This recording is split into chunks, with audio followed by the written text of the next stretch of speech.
dusta.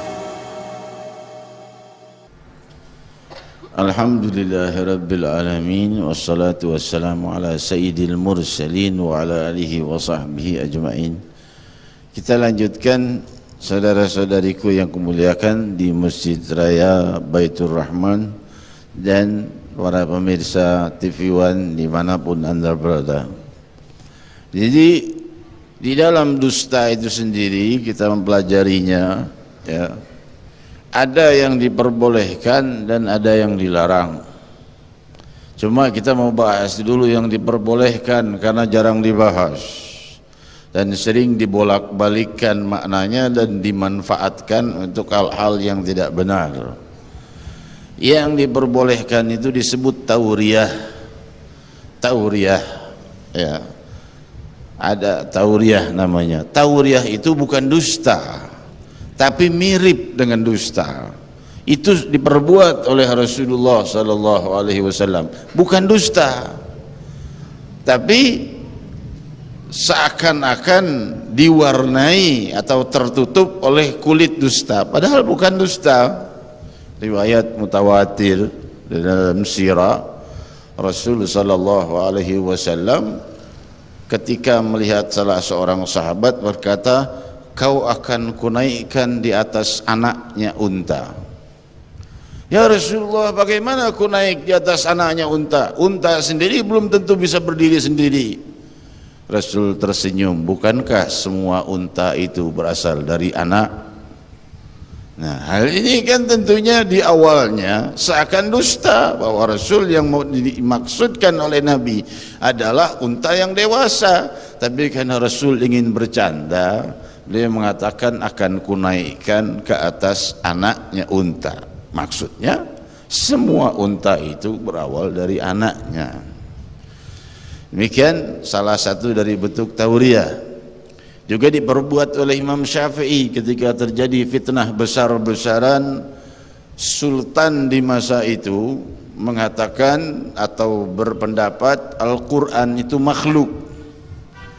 Dari fitnah di masa itu, ini di masa imam-imam mazhab sudah ada hal seperti itu. Para imam-imam tentunya sudah sepakat Al-Quran bukan makhluk. Kenapa? Kalau Al-Quran makhluk, ada matinya, ya kan? Ya, ada matinya. Tentu Al-Quran bukan makhluk. Tetapi yang menyebut Al-Quran bukan makhluk ditangkap, disiksa, termasuk Imam Ahmad bin Hanbal sampai wafat. Tetap Imam Ahmad bin Hanbal berkata Al-Quran bukan makhluk. Al-Imam Syafi'i alaihi rahmatullah, guru dari Imam Ahmad bin Hanbal, melihat kejadian seperti ini kalau para ulama semuanya begini, habis ulama.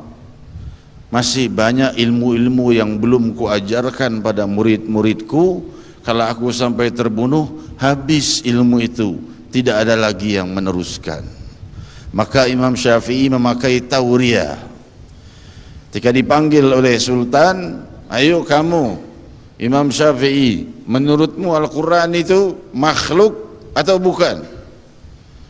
Imam Syafi'i dengan tegasnya berkata, Al-Quran, Injil, Taurat, Zabur, semua suhuf, semua ini makhluk, katanya. Selesai, Imam Syafi'i dibebaskan. Tanya oleh murid-muridnya, Imam, kau mengatakan malah semua kitab itu adalah makhluk. Aku tidak mengatakan semua kitab makhluk. Aku bilang Al-Quran, Injil, Zabur, Taurat, semua ini makhluk. Maksudnya tanganku ini makhluk. Kan tidak salah. Beliau menunjuk kepada Sultan dengan tangannya, ini semua makhluk. Ini bukan dusta, tapi suatu metode yang seakan-akan dusta. Jangan disalahgunakan. Ada yang menyalahgunakannya, itu disebut taqiyah. Taqiyah itu, kalau seandainya ia ingin membuktikan kebenaran dan terjebak, ia berbohong. Dia bilang bohong boleh demi untuk membuktikan kebenaran. Hal itu tidak bisa diakui. Misal tidak ada hadisnya, tiba-tiba dia bilang itu ada hadisnya. Ini disebutnya taqiyah. Sudah kedesak, dia membuat hal-hal yang sebenarnya dusta. Itu bukan tauriyah, yang tadi disebut tauriyah. Kalau yang terjadi zaman sekarang bukan tauriyah, bukan taqiyah, tapi kadzab, yaitu dusta yang paling besar. Dusta yang benar-benar difirmankan oleh Allah, la'anallahu 'alal kadzibin. Kenapa Allah sampai sebegitu tegas dan sampai sebegitu kerasnya berfirman laknat Allah atas para pendusta? Kenapa? Karena orang yang berdusta, satu berdusta, temannya akhirnya terbawa. Saya kalau nggak dusta nggak kebagian, kira-kira begitu. Temannya lagi, kamu serah, mau jujur, jujur. Kalau nggak, kalau mau dusta, bareng sama kita, satu kelompok kebagian. Nah ini jadi multi level marketing, MLM dusta, terus berlanjut ke bawah. Nah ini yang berbahaya, ya. Dan ini tentunya sering terjadi. Hal seperti ini kalau sudah merambat ke bawah, berakar terus ke bawah, sulit dihancurkan. Kalau kita bertanya bagaimana cara pengobatannya? Pengobatannya 1000 orang dusta kena 1 orang yang jujur, hancur semuanya. Tapi orang yang jujur itu betul-betul sidik karena Allah Subhanahu wa taala. Kita kan sering melihat sekarang dari mulai masyarakat terendah sampai pejabat kita dusta. Misal nih gubernur, misal Pak Gub, jangan ngambek dulu ya, janji sesuatu dulu sebelum kampanye, udah kampanye yang dijanjiin nggak dilakukan. Nah ayo apa nih, nggak mampu, tentunya dimaafkan. Baik-baik jangan sampai dusta, mudah-mudahan enggak dusta ya.